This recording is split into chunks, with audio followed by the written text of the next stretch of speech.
It's been a stellar year for documentary film, both in terms of subject matter and box office revenue, and THR critics are weighing in on which ones they liked best. From a portrait of a tragic American icon gone too soon, to a bizarre tale of triplets separated at birth for experimental purposes, to the story of a character beloved by children the nation over, we take a look at 5 of the non-fiction films that fascinated our critics. I never felt real.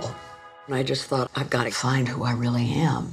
Sherry Linden acknowledges that there is nothing exactly earth-shattering in this psychological portrait of Jane Fonda, whose legendary career spans more than 5 decades, but enthuses, when you get right down to it, Fonda is exceedingly good company. A commanding storyteller who's still, at 80, thoroughly absorbed in not just her screen work and social causes, but the essential business of sorting out a legacy of pain from a childhood of gothic horror. I wouldn't consider myself politically active.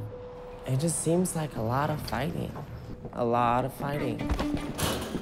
Linden also loved Robert Greene's Bisbee 17, an examination of the Bisbee deportation in Arizona, which saw 1,200 striking miners kidnapped by 2,000 deputized men in cattle cars and dispatched 16 hours later in New Mexico.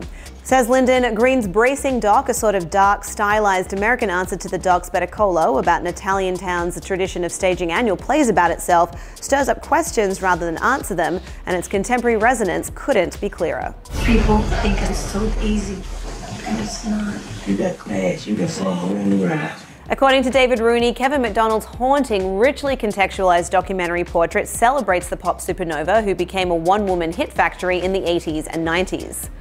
However, as to be expected for a tale that we know ends in tragedy, Rooney says it delves more deeply into the troubled persona behind the prodigiously talented star, bedeviled by issues of image and identity, sexuality and childhood trauma that became combustible under the pressures of a bad marriage, a drug habit, and a stinging betrayal by the father she idolized.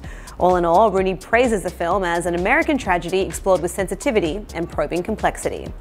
I've always felt that I didn't need to put on a funny hat or jump through the hoop to have a relationship with a child. Daniel Feinberg finds himself in a bit of a dilemma with one of his favorites, explaining it's hard to judge Morgan Neville's doc on artistic grounds because mostly it's a film you want to hug.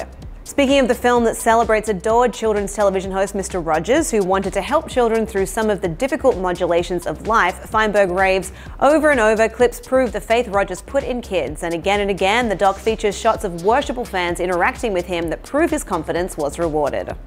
They were more like clones than they were like brothers. It was a miracle. Another of David Rooney's picks is 3 Identical Strangers, the story of 3 identical triplets who were separated at birth for an experiment and grew up oblivious to each other's existence. Says our critic, Tim Wardle's film starts out like a jaunty sitcom featuring 3 likable lugs with toothy grins who look like they were cloned from Andy Samberg.